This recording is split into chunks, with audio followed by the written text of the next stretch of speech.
Hát én Pap Dóra vagyok, Óbecséről, és hát hobbi szinten űzöm a paplankészítést, amit édesanyámtól tanultam és örököltem. És az az igazság, hogy fiatal koromban úgy gondoltam, hogy ez majd idős koromra jó lesz, ha megtanulom, hát és az is következett, hogy ahogy múltak az évek, rájöttem, hogy mennyire fontos a gyapjú, a paplan, mert fiatal koromban én is úgy gondoltam, hogy könnyen megvenni az üzletben egy takarót, és akkor avval takarózunk.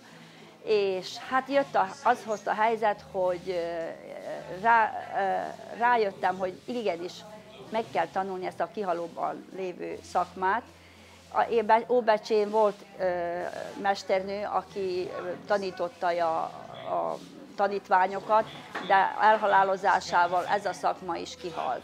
Édesanyám maradt a jó pár paplankészítéből egyedül, és hát űzte, amennyire bírta ő is már más munkabeosztásban, az mellett varta paplanokat.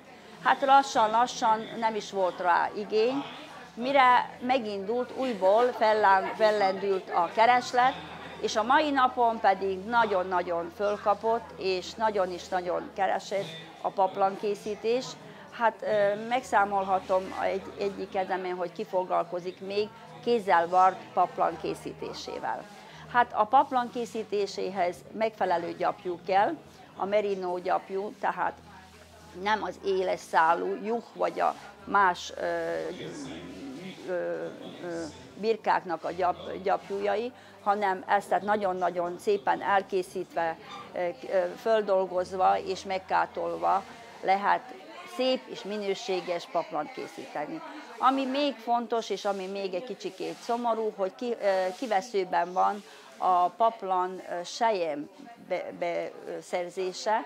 Egy kicsikét kutatkodnom kell, hogy honnan és mint.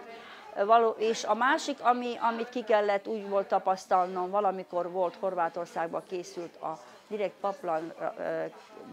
paplan készítésre szolgáló cérna, de sajnos az is helyettesítjük más cérnákkal. Úgyhogy hát én is hobbi szinten teljes örömmel varom, mert ott találom meg a múltamat, mellette a jelenemet és a jövőmet, mert még sok mindenre gondolok, hogy még sok minden kellene.